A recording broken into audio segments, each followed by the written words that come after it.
ચાલો હવે આપણે નિયંત્રણ અને સંકલનમાં પ્રાણીઓની વાત બધી પૂરી કરી. હવે વનસ્પતિની વાત કરીએ. થોડી વાત વનસ્પતિની કરી લીધેલી છે. શું વાત કરી હતી?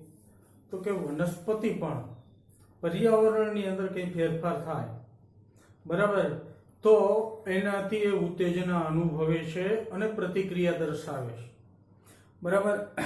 વનસ્પતિને ઉત્તેજિત કરતા પરિબળો 5 આ છેલ્લી વાત કરી હતી. ક્યાં ગુરુત્વાકર્ષણ, પાણી, પ્રકાશ, રસાયણ અને સ્પર્શ બરાબર. એટલે વનસ્પતિ આ 5 બાહ્ય પરિબળોની અસર હેઠળ ઉત્તેજિત થઈ અને પ્રતિક્રિયા દર્શાવે છે બરાબર. હવે વનસ્પતિ પ્રતિક્રિયા દર્શાવે છે તો પ્રાણીઓ જેવી પ્રતિક્રિયા નથી હોતી. એની કારણ શું? તો કે વનસ્પતિમાં પ્રાણીઓની જેમ ચેતાતંત્ર અને સ્નાયુ તંત્રનો સંપૂર્ણ અભાવ છે. જો આપણે ઘણા બધા ઉદાહરણો જોયા, ઘણું બધું ભણી લીધું, તમને બધાને યાદ છે કે આપણે ઘણા બધા ઉદાહરણો લીધા હતા કે રસોડામાંથી આપણે ગમતા ભોજનની સુવાસ આવતી હોય તો આપણે ત્યાં જાય બરાબર. તો જુઓ સુવાસ કેના દ્વારા મળી? નાક દ્વારા મળી બરાબર. ત્યાં જઈએ તો રસોડામાં જ જઈએ, બાથરૂમમાં તો નથી જતા તો એમાં આંખોનો ઉપયોગ થયો, પગોનો ઉપયોગ થયો. પછી એમ માનો કે ભોજન હોય કે મીઠાઈ બની છે તો હાથેથી ઉપાડીને મોઢામાં મૂકી. એટલે કેટલા બધા અંગો છે આમાં સમિલિત થયા. તો હાથ હલાવવા, પગ હલાવવા, આના માટે સ્નાયુઓની જરૂર પડે બરાબર. પછી નાક દ્વારા સુગંધ ગઈ મગજમાં તો નાક દ્વારા સુગંધ મગજમાં પહોંચે છે, ચેતાકોષો દ્વારા પહોંચે છે. આ બધી આપણે વાતો જોઈએ તો આમાં જો કેટલી વાત આવે. ચેતાકોષની વાત આવી, ચેતાપેશીની વાત આવી બરાબર. એવી જ રીતે સ્નાયુઓ હલનચલન માટે જવાબદાર કોણ છે? સ્નાયુઓ જવાબદાર છે. તો સ્નાયુ પેશીની વાત આવી તો આ સ્નાયુ પેશી અને ચેતાપેશી આ બંનેની વાત આવી. તો આ બંને તંત્ર છે, ચેતાતંત્ર અને સ્નાયુ તંત્ર એમ વાત કરીએ તો વનસ્પતિની અંદર તો છે જ નહીં. આપણે ક્યારે એવું સાંભળ્યું કે ઝાડ છે એક જગ્યાએથી બીજી જગ્યાએ ગયું નહીં બરાબર. પછી ઝાડ કાપીએ તો ઝાડ છે એની અમે પ્રતિક્રિયા નથી દર્શાવતું. ઝાડને કઈ ખબર નથી પડતી. આપને ફટ રોગાની ખબર પડી જાય છે અણીદાર વસ્તુ મુકાય, ગરમ પદાર્થને હાથ અડી જાય, ઠંડા પદાર્થને હાથ અડી જાય, સીધી જ આપણે પ્રતિક્રિયા દર્શાવીએ છીએ બરાબર. તો વનસ્પતિને કાપીએ તો વનસ્પતિને બિલકુલ ખબર નથી પડતી. કેમ? એમાં ચેતાતંત્ર નથી આવેલું. વનસ્પતિ એક જગ્યાએથી બીજી જગ્યાએ જતી નથી. કેમ? સ્નાયુ તંત્ર નથી આવેલું. તો પ્રતિક્રિયા કેવી રીતે દર્શાવે બરાબર? તો મેં બોર્ડમાં જે લખ્યું છે આ જ લખ્યું છે, જે તમને સમજાવું. પ્રતિક્રિયા દર્શાવે કેવી રીતે? તો પ્રતિક્રિયા દર્શાવવા પાછળ એમાં વીજ ઉર્મી એક તો સંદેશાનું વહન તો થાય જ છે, પણ કેના દ્વારા? રસાયણો દ્વારા બરાબર. રસાયણો એક કોષમાંથી બીજા કોષમાં જાય એટલે એના કોષોનો આકાર બદલાય. આપણે ભણ્યા વાયુરંધ્ર ખુલવાની બંધ થવાની ક્રિયા બરાબર. વાયુરંધ્ર ખુલે ક્યારે? તો કે કોષોની અંદર ક્યાં વાયુરંધ્ર ખુલવા પાછળ જવાબદાર કયા કોષો છે? રક્ષક કોષો છે. રક્ષક કોષો ફૂલે, રક્ષક કોષો ફૂલે, પાણી ભરાય તો એમાં શું થાય? આકાર બદલે બરાબર. પરિણામે આ વચ્ચેનો ભાગ છે બરાબર, આ કોષો છે બે હથેળી, સમજો તમે. આમાં પાણી ભરાય તો શું થવાના છે? આમ ફૂલવાના છે. તો આ વચ્ચેનો ભાગ ખુલ્લો થયો તો દેખાવા માંડ્યો તો આ શું છે? વાયુરંધ્ર છે બરાબર. આ સંકોચાઈ ગયા, પાણી ગુમાવી દીધું. તો આ હલનચલન થયું, ભલે આપણે નથી જોઈ શકતા બરાબર. તો આ જે હલનચલન થયું કોષોનો આકાર બદલાણા, એની પાછળ જવાબદાર કોણ છે? તો કે પાણી જવાબદાર છે. તો આ પાણીનો વનસ્પતિ કોષોનો આકાર બદલાય કેવી રીતે? તો કે પાણી છે એક કોષમાંથી બીજા કોષમાં વહન પામે એટલે કોષો ફૂલે અથવા કોષો સંકોચાય અને પોતાનો આકાર બદલે છે. આવું ક્યારે થાય? તો કે એમાં રસાયણો છે એ શું થતા હોય? રસાયણો છે ને એ પાણીનું વહન એક જગ્યાએથી બીજી જગ્યાએ કરાવે બરાબર. એ રસાયણો એટલે અંતઃસ્ત્રાવો બરાબર. એટલે જોઈએ વનસ્પતિમાં પ્રાણીઓની સરખામણીમાં નિયંત્રણ અને સંકલન કઈ રીતે જુદું પડે? તો કે વનસ્પતિઓમાં પ્રાણીની જેમ વિવિધ ક્રિયાઓના નિયંત્રણ અને સંકલન માટે ચેતાપેશી આવેલ નથી બરાબર. બીજો, વનસ્પતિમાં પ્રાણીઓની જેમ અંગોના હલનચલન માટે સ્નાયુ પેશી આવેલ નથી. તેમજ કોષોના આકાર બદલી શકવા માટે કોઈ વિશિષ્ટ પ્રોટીન પણ નથી બરાબર. આપણે જોયું હતું કે પ્રોટીન છે વીજ ઉર્મિઓ ગ્રહણ કરે એટલે શું થાય?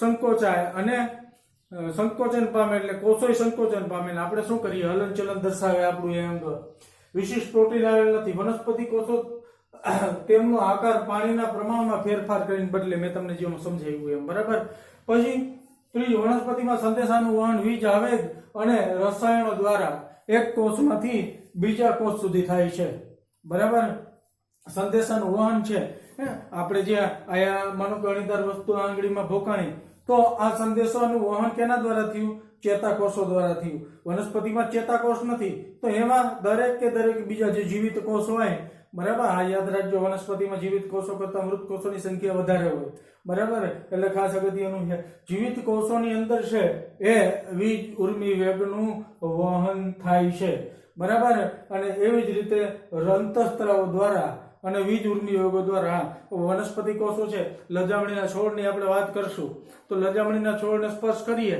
એટલે લજામણીના પર્ણો બીડાઈ જાય છે હવે આપણે વાત સાંભળેલી છે બરાબર તો એ બીડાઈ જવા પાછળ કે એમાં સ્નાયુ નથી તો એમાં કઈ થાય તો છે સંદેશો પહોંચે જ છે હવે અમુક વનસ્પતિ એવી છે તમે સ્પર્શ અલગ જગ્યાએ કરો બરાબર અને સંકોચ જે હલનચલન છે બીજી જગ્યાએ થાય તો આનો સીધો મતલબ એવો થાય સંદેશો વહન પામે છે બરાબર ખબર પડે છે હું કહું છું આપણે કાને સ્પર્શ કરીને સંદેશો ના કે આવે એના જેવી વાત છે બરાબર સ્પર્શ કાને કરું અને અસર કી આવે ના કે આવે એના જેવું એમ પ્રાણીઓમાં તમે ડાળીને સ્પર્શ કરો પર્ણમાં અસર આવે અથવા પર્ણને સ્પર્શ કરો ડાળીમાં અસર આવે બરાબર તો આ વસ્તુ કે પર્ણમાંથી ડાળીએ સંદેશો પહોંચ્યો હોય તો જ ડાળીએ પ્રતિચાર આપ્યો હોય બરાબર તો અહીંયા શું થાય છે વીજ આવેગ ઉત્પન્ન થાય વીજ આવેગ લખ્યું બરાબર તો આ વીજ આવેગ એટલે બીજું કઈ નહીં આપણે જે ભણી ગયા વીજ ઉર્મી વેગ બરાબર એ વીજ ઉર્મી વેગનું વહન થાય અથવા તો શું થાય છે કે રસાયણો દ્વારા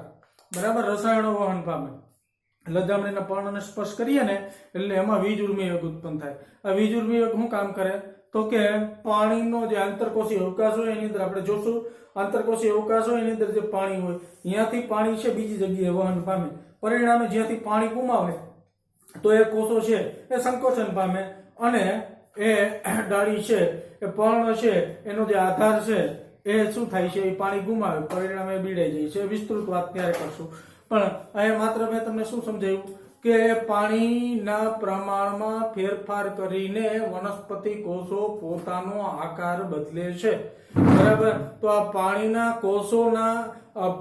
કોષોમાં છે પાણીનું વહન એક જગ્યાએથી બીજી જગ્યાએ કરાવનાર કોણ તો કે વીજ ઉર્મી વેગ તથા રસાયણ શું કીધું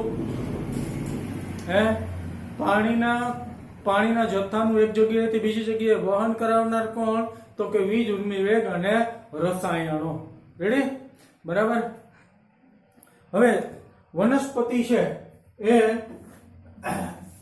5 બાહ્ય પર્યાવરણીય પરિબળોની અસર હેઠળ ઉત્તેજિત થાય બરાબર એ 5 બાહ્ય પરિબળો કયા તો કે ગુરુત્વાકર્ષણ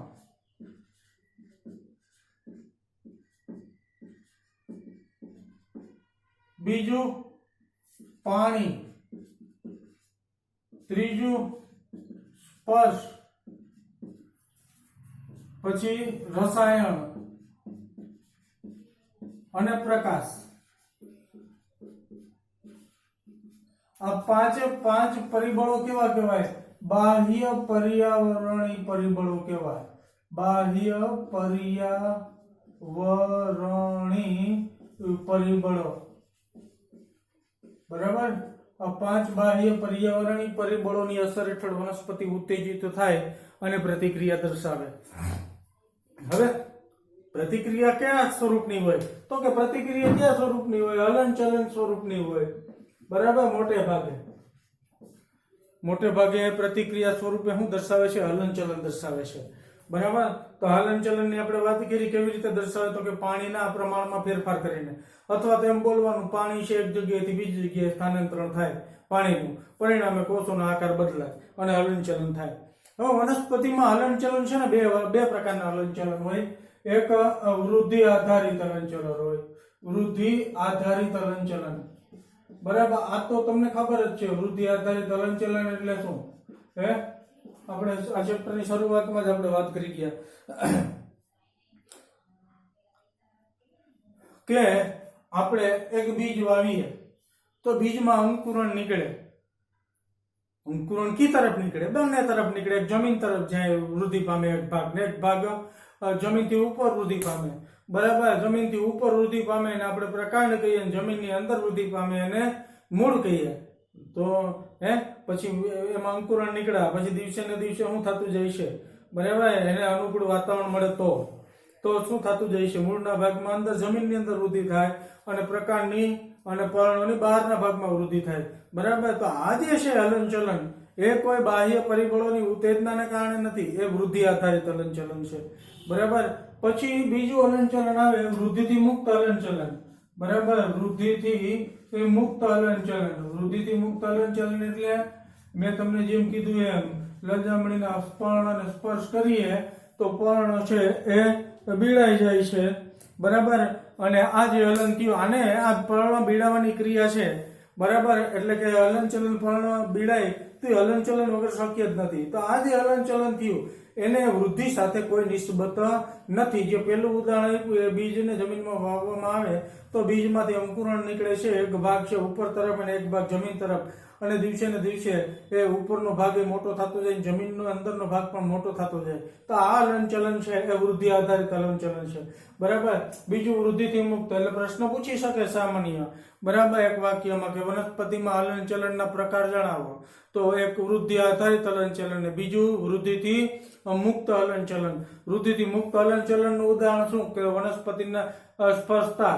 બરાબર, વનસ્પતિને સ્પર્શતા તો એના પર્ણ, એની ડાળીઓ, એના ફૂલોમાં એવા ઘણા બધા ફૂલ પણ આવે કે જેની અંદર કીટકો બેસે અને ફૂલ બીડાઈ જાય. બરાબર, એને આપણે માંસાહારી વનસ્પતિ કહીએ છીએ. હા, એટલે કીટક અંદર આવી ગયું એટલે કીટક છે અંદર છે એ મૃત્યુ પામે એટલે એના શરીરનું વિઘટન થઈ જાય અને એમાંથી પોષક દ્રવ્ય વનસ્પતિ ગ્રહણ કરી લે.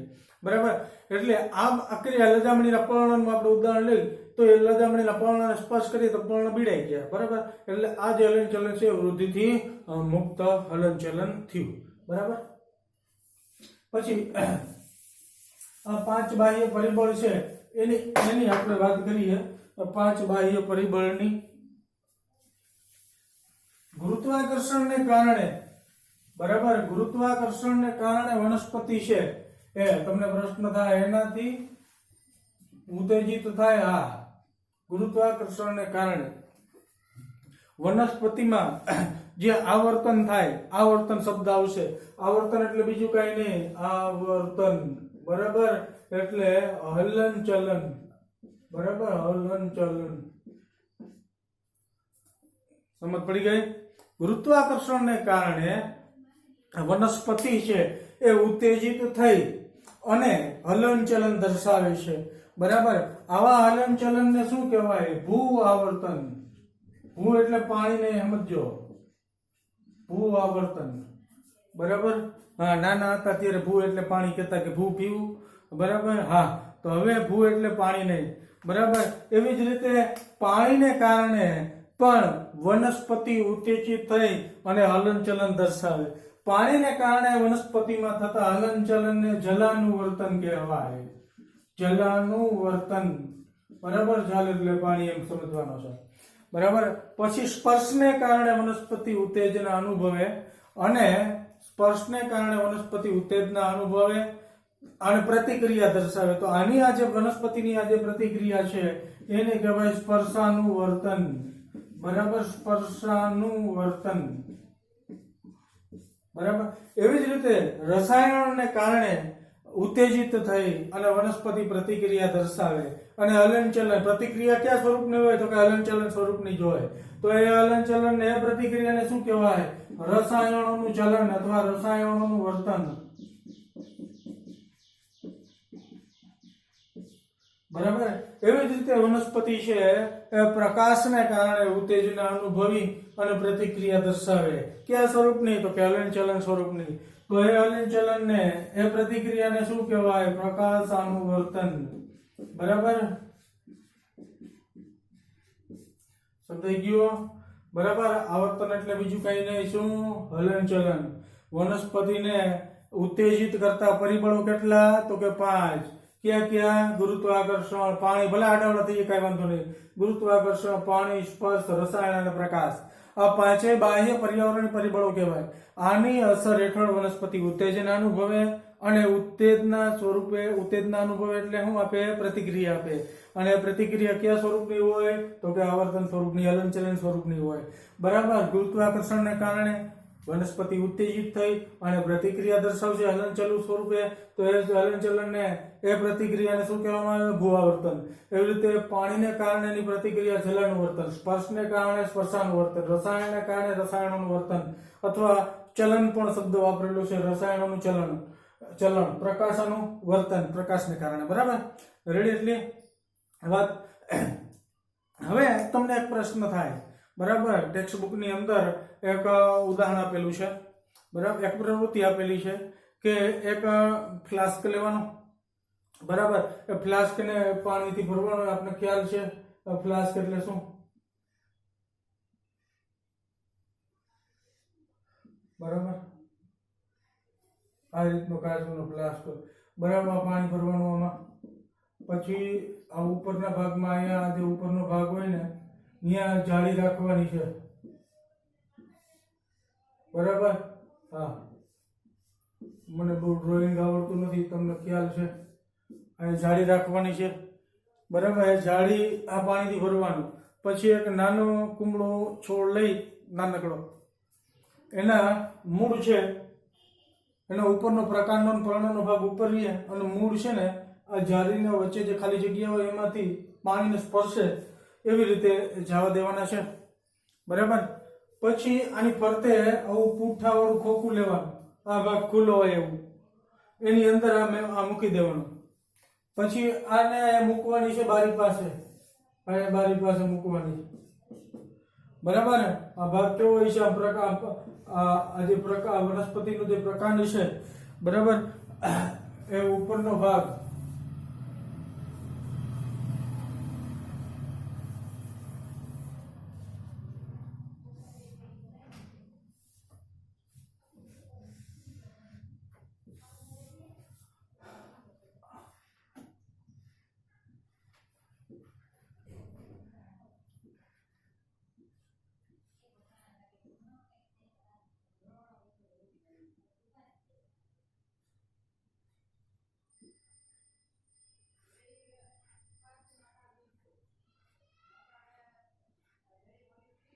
આ ભાગ કેવો હોય છે? આમ સીધો હોય છે. બરાબર. હવે જ્યારે અહીંયા શું છે, એના આ મૂળ આમાંથી નીકળતા હોવા જોઈએ, એ ક્યાં સ્પર્શતા હોવા જોઈએ? પાણીને સ્પર્શતા હોવા જોઈએ. હવે આપણે આ પૂઠું આવી રીતે આમ ઢાંકી દીધું ને બારી પાસે રાખી દીધું. બરાબર. હવે 3-4 દિવસ પછી નિરીક્ષણ કરવાનું. 3-4 દિવસ પછી આપણે નિરીક્ષણ કરશું તો શું જોવા મળશે? કે આ જે સીધો ભાગ હતો ને, એ આ તરફ, આ પ્રકાશ તરફ શું થઈ જાય? પ્રકાશ તરફ વળશે. પ્રકાશ તરફ વળશે. બરાબર. આ પ્રકાશ તરફ વળશે, આ ઉપરનો ભાગ. બરાબર. અને જે મૂળ છે ને, એ છે ને, એ આ તરફ વળશે. મૂળ આ તરફ, એટલે આ તરફ પ્રકાશ છે, એટલે આ પ્રકાંડ છે પ્રકાશ તરફ વળશે. અને મૂળ છે એ પ્રકાશની વિરુદ્ધ દિશામાં વળશે, એમ કહી શકાય ને? પ્રકાશની વિરુદ્ધ દિશામાં વળશે.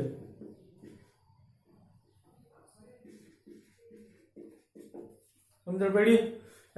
તો આ મૂળે પ્રકાશથી મૂળ પણ ઉત્તેજન અનુભવી અને મૂળે પણ હલનચલન દર્શાવ્યું. એવી રીતે પ્રકાંડે પણ પ્રકાશથી શું થયું?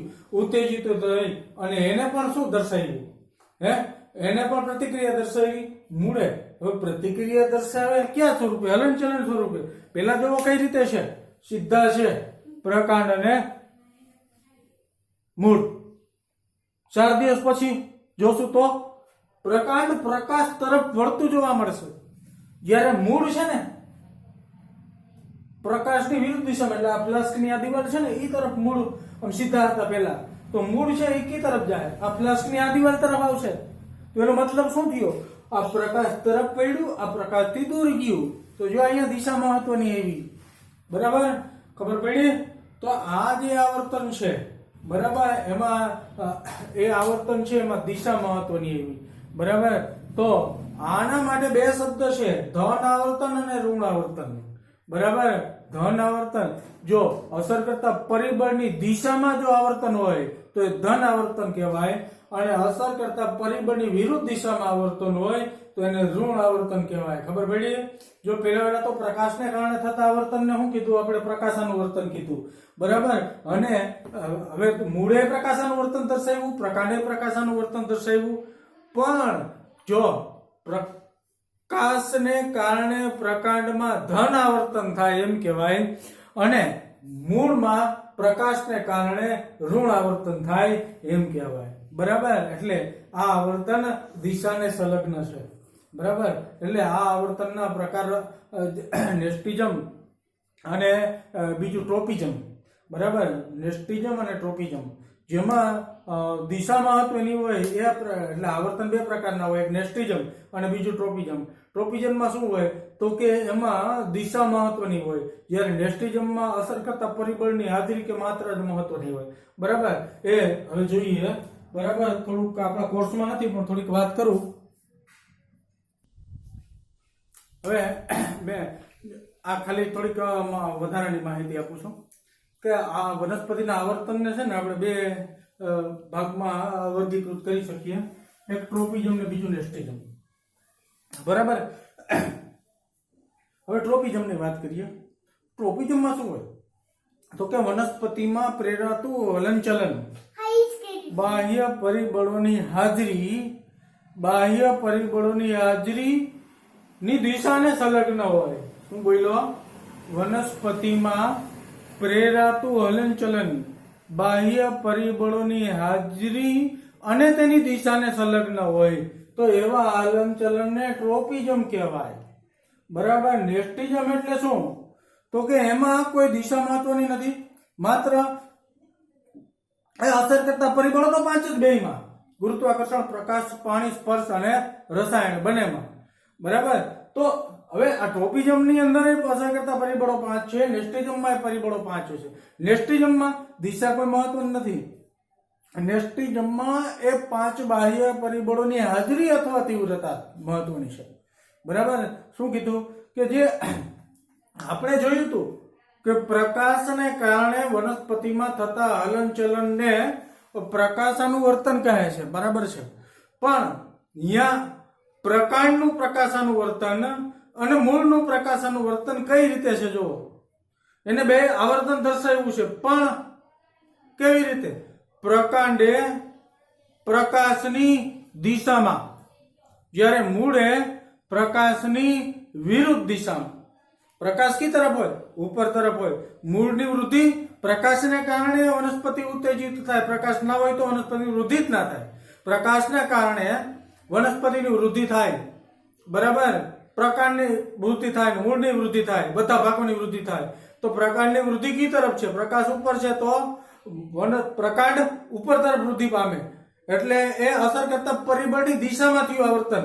એવી જ રીતે મૂળ છે, પ્રકાશ ઉપર છે તો મૂળ છે જમીનમાંથી બહાર આવીને ઉપર નથી આવતું, એ વિરુદ્ધ દિશામાં જાય છે. એટલે એનું એ આવર્તન છે એ કેવું આવર્તન થયું? ઋણ આવર્તન થયું. સમજાણું? જો અસર કરતા પરિબળની દિશામાં હોય, બરાબર, અસર કરતા પરિબળની દિશામાં થતું આવર્તન, પરિબળની દિશામાં થતું આવર્તન, બરાબર, એને કેવું આવર્તન કહેવાય? ધન આવર્તન કહેવાય.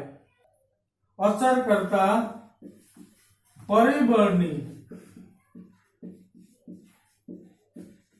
વિરુદ્ધ દિશામાં થતું આવર્તન એ કેવું આવર્તન કહેવાય? ઋણ આવર્તન કહેવાય. બરાબર. આ દિશામાં થતું આવર્તન કેવું આવર્તન કહેવાય? ધન આવર્તન કહેવાય. સમજ પડી ગઈ? બરાબર. આપણે તો નથી આવતું આ કોર્સમાં, આ નથી આવતું, પણ આ તો આવે જ છે, યાદ રાખજો. બરાબર. એટલે આને કઈ કક્ષામાં મૂકી શકાય? તો કે ટ્રોપિઝમની કક્ષામાં મૂકી શકાય. સૂર્યમુખીના ફૂલનું ખીલવું. સૂર્યમુખીનું ફૂલ ખીલે ક્યારે ખીલે? પ્રકાશની હાજરી હોય ત્યારે ખીલે, બરાબર. સૂર્યોદય થાય એટલે સીધું સૂર્યમુખીનું ફૂલ ખીલે. તો એમાં મહત્વનું શું છે? માત્ર હાજરી, બરાબર. એ ધન કે ઋણ એ શબ્દ એમાં લેવાનો નથી, બરાબર. પછી લજામણીના પર્ણને આપણે સ્પર્શ કરીએ તો પર્ણ બીડે જે આવર્તન થયું, તો એ આવર્તન કયું થયું? સ્પર્શ કરતા આવર્તન થયું છે, બરાબર. પછી ટ્યુલિપના ફૂલો ખીલે, ટ્યુલિપ, બરાબર. તુલિપ કહીએ આપણે, અથવા ટ્યુલિપ કહેવાય ને. તુલિપના ફૂલો ક્યારે ખીલે? ઊંચા તાપમાને ખીલે. ત્યાં શેની વાત આવી કે પ્રકાશનો જથ્થો, પ્રકાશની માત્રા, એની તીવ્રતા કેવી હોય? ઊંચી તીવ્રતા હોય ત્યારે ટ્યુલિપનું ફૂલ ખીલે. તો અહીંયા અસર કરતા પરિબળની માત્રાની વાત આવી, જુઓ, બરાબર. એટલે આ નેસ્ટિઝમની અંદર કોઈ દિશા મહત્વની નથી. મહત્વની દિશા કેમાં છે? ટ્રોપિઝમમાં, બરાબર. ટ્રોપિઝમ એટલે શું? તો કે વનસ્પતિમાં પ્રેરાતું આવર્તન, હલનચલન એ અસર કરતા પરિબળની દિશાને સંલગ્ન હોય તો એવા હલનચલનને ટ્રોપિઝમ કહેવાય, બરાબર.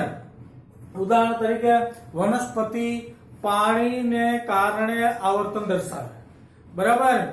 તો પ્રકાંડની વૃદ્ધિ છે એ કઈ તરફ થાય? પ્રકાંડની વૃદ્ધિ પાણી ક્યાં આપવાનું હોય? મૂળમાં આપવાનું હોય, બરાબર. તો મૂળ છે એ કઈ તરફ આગળ વધે? તો કે પાણી તરફ આગળ વધે, બરાબર. તો પ્રકાંડ કઈ તરફ આગળ વધે? પાણી નીચે આપીએ, પ્રકાંડ ઉપરથી નીચે જાય છે? નહીં, તો પાણીની વિરુદ્ધ દિશામાં ઉપર જાય છે. તો પાણીને કારણે વનસ્પતિમાં થતા આવર્તનને શું કહેવાય? જલાનુવર્તન. જો હવે મૂળની પ્રકારની વાત કરો, મૂળ છે એ ધન જલાનુવર્તન દર્શાવે એમ કહેવાય, જ્યારે પ્રકાંડ છે એ ઋણ જલાનુવર્તન દર્શાવે એમ કહેવાય. સમજતા જજો, બરાબર. એવી જ રીતે આપણે પ્રકાશની વાત કરી, સાચી વાત કરીએ તો પ્રકાશના કારણે વનસ્પતિ ઉત્તેજિત થઈને આવર્તન દર્શાવે. તો પ્રકાંડ છે એ કી તરફ આવર્તન દર્શાવશે?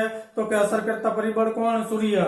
તો સૂર્ય તરફ જાય છે એટલે પછી મૂળ છે સૂર્યની વિરુદ્ધ દિશામાં જાય છે, એટલે પ્રકાશને કારણે વનસ્પતિમાં થતા આવર્તનને પ્રકાશાનુવર્તન કહેવાય, બરાબર. પ્રકાંડ ધન પ્રકાશાનુવર્તન દર્શાવે અને મૂળ છે એ ઋણ પ્રકાશાનુવર્તન દર્શાવે, બરાબર. એવી જ રીતે રસાયણને કારણે પણ વનસ્પતિમાં થતા હલનચલનને રસાયણોનું વર્તન કહેવાય. પરાગરજ છે એ 8મા ચેપ્ટરની અંદર આવશે. પરાગાશય હોય, બરાબર. પરાગાશય હોય, જલ્દી મહાકૃતિ અર્થે આ પરાગાશય હોય, આ પરાગરજ સ્થાપિત થાય, બરાબર. આને આપણે શું કહીએ? પરાગવાહિની કહીએ. 8માં ભણી ગયા તમે, આ પરાગવાહિની કહીએ, બરાબર. પછી આમાં પરાગરજ અંકુરણ પામે અને કી તરફ આગળ વધે, બરાબર. શું હોય? બીજાંડ હોય, બરાબર. તો આ પરાગ નલિકા સ્વરૂપે આને શું કહેવાય? પરાગ નલિકાની બીજાંડ તરફની વૃદ્ધિ, બરાબર. આ પણ કેના કારણે છે? આની અંદર આ બીજાશયની અંદર ઉત્પન્ન થતા અંતઃસ્ત્રાવ અને રસાયણોને કારણે છે, બરાબર. એટલે પરાગ નલિકાની બીજાંડ તરફની વૃદ્ધિ કેના કારણે થાય છે? તો કે રસાયણોને કારણે થાય છે, બરાબર. રસાયણો કઈ તરફ ઉત્પન્ન થયા? બીજાશયમાં ઉત્પન્ન થયા, બરાબર.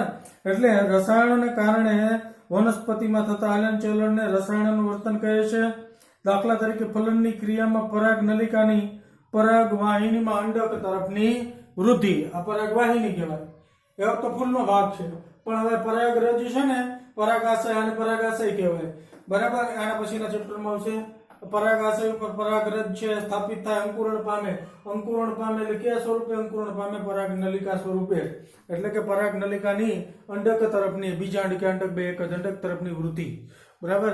આને રસાયણોનું વર્તન કહેવાય, બરાબર. લજામણીના પર્ણને સ્પર્શ કરતા પર્ણ બીડાઈ જાય, આને શું કહેવાય? સ્પર્શાનું વર્તન કહેવાય. સ્પર્શનું વર્તન. પછી રસાયણોનું વર્તન, ભૂ આવર્તન એક બાકી રહી ગયું, ગુરુત્વાકર્ષણ, બરાબર. ગુરુત્વાકર્ષણને કારણે વનસ્પતિમાં થતા આવર્તનને ભૂ આવર્તન કહે છે, બરાબર. આની અસર હેઠળ મૂળ છે એ કઈ તરફ જાય? મૂળ છે એની વૃદ્ધિ કેના તરફ છે? પૃથ્વીના કેન્દ્ર તરફ છે. એટલે મૂળ છે કેવું આવર્તન થયું? કેવું ભૂ આવર્તન થયું? ધન ભૂ આવર્તન થયું. એવી જ રીતે પ્રકાંડ છે એ પૃથ્વીના કેન્દ્ર તરફ નહીં, પરંતુ એનાથી વિરુદ્ધ દિશામાં જાય. એટલે પ્રકાંડનું જે ભૂ આવર્તન છે એ કેવું ભૂ આવર્તન થયું? ઋણ ભૂ આવર્તન થયું, બરાબર. હાલો, એટલે આ આપણે વાત લઈ હતી. હજી બે બે એકાદી પ્રવૃત્તિ છે અને બે ઉદાહરણો છે. કયા ઉદાહરણો છે? તો કે એક વટાણાનું છે અને બીજું લજામણીનું છે. એ આપણે નેક્સ્ટ પીરિયડમાં જોઈશું. બરાબર? અત્યાર સુધી હવે રાખીએ. ના સમજાય તો મેસેજ અથવા ફોન કરજો. બરાબર?